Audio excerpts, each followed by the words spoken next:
Hello, it's time for a somewhat spooky video. Now first I just have to say I love John.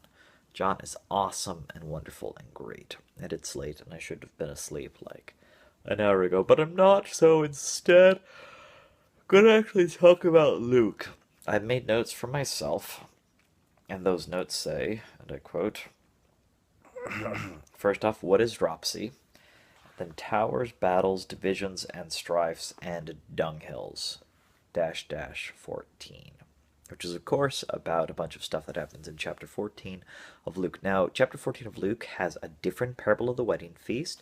It actually happens very similarly to the parable of the wedding feast that we talked about in Mark, except for other than, so the uh, king holds the great feast and people have crabby excuses, and so he sends out his servants to go and get all the people that he can find, and they don't find enough, so then he goes and he says, like, go find, don't just go to all the nice places, go to the streets and the lanes, and then go into the highways and the hedges, which is where, of course, the song "In the highways, in the hedges, in the highways, in the hedges" from "Oh Brother, Where Art Thou" comes from. If you're wondering, I don't know, you might have already known that. If you were, you are good people.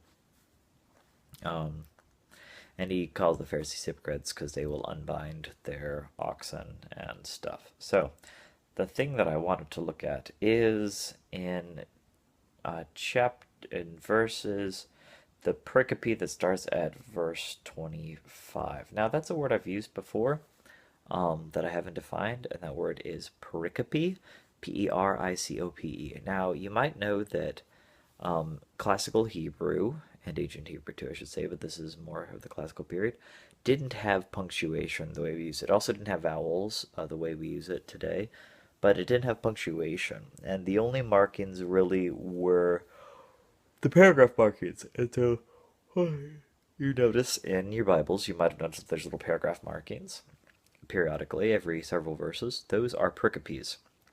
Those mark the paragraphs or the stories. So the chapters that and the verses that we use now aren't original to the scriptures. Those were added much later. Normally, in like I think they were added in the Vulgate period, but I can't remember anymore.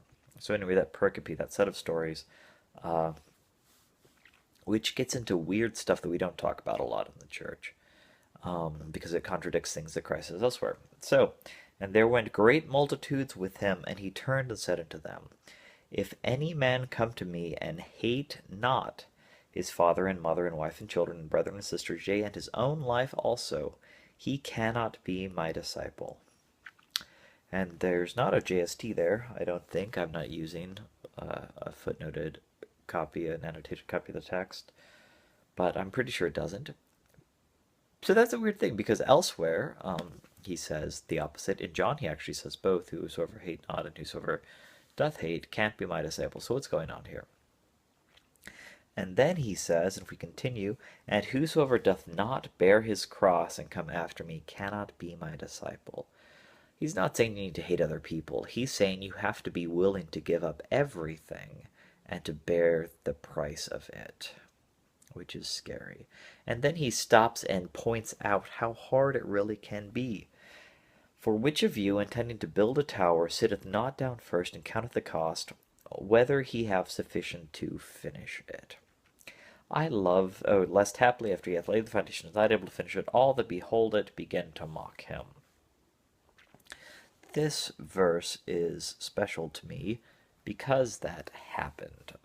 There was a house that was being built across the street from my grandfather back home in Idaho, and I remember when it was getting worked on and I was a kid, and then the construction stopped, and the construction stayed stopped for at least 6 years. And it was like we'd always, whenever we went over to see Grandpa, we'd ask if the house had been worked on, and the people who were building it had run out of money and just left the house unfinished. If I recall, they'd finished the outside, the exterior, but the inside was still like windows were open, and so when people finally did get money to come and finish it, everything was all tore up inside because it had just been open and exposed for a long while.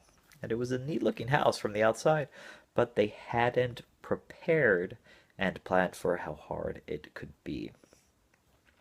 Then verse 31, or what king going to war against another king sitteth not down first and consulteth whether he is able with 10,000 to meet him that cometh against him with 20,000?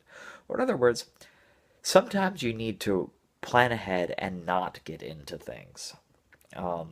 First off, you need to make sure that you can afford to build the tower. Second off, you shouldn't go to war if you're going to go to war with somebody who's twice as powerful as you are. That's just not smart.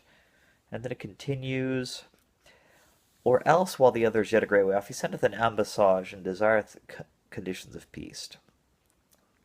So likewise, whosoever he be of you that forsaketh not all that he hath, cannot be my disciple. Isn't that weird? After he's saying that, like, you're not going to go to war if you can't win, you're going to sue for peace.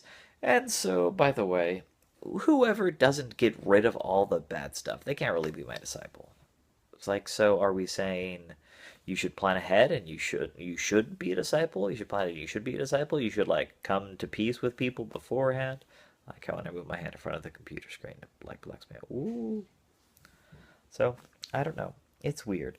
But then there is a bit of what happens in Matthew on the Sermon on the Mount, and this is where the dung hills came in.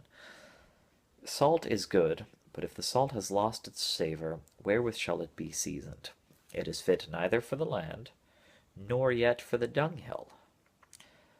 In other words, it's not good enough for your food. It's not good for you to just throw it out on the ground. And it's also not good enough for you to actually take it and, like, throw it in the crapper, right? You just are going to throw it out the window and not worry about it because it's so useless that it's not even really worth garbaging properly. Isn't that? It's just, I don't know. It's a great image. So I didn't actually say anything too profound in here. I guess I haven't really said anything profound in any of these. But I had to get it out of my system. And tomorrow's going to be John 4, maybe a little bit more about Lazarus the rich man, which happens in Luke 20-ish. I can't remember. So, question for you is, what are you doing that you're not able to finish? I know what I'm doing. And I was reminded as I was reading this time about the great C.S. Lewis thing about temptation, where he says that you don't know what temptation is if you give up half through. You don't know how much a tower costs until you actually build the whole tower. You can plan for it. You can plan for the battles, but until the battles come, you don't really know how much they cost because there's no way to know it. You don't find out the strength of the German army by surrendering. You don't find out how strong a temptation is by giving in. You find out by fighting. You find out by building.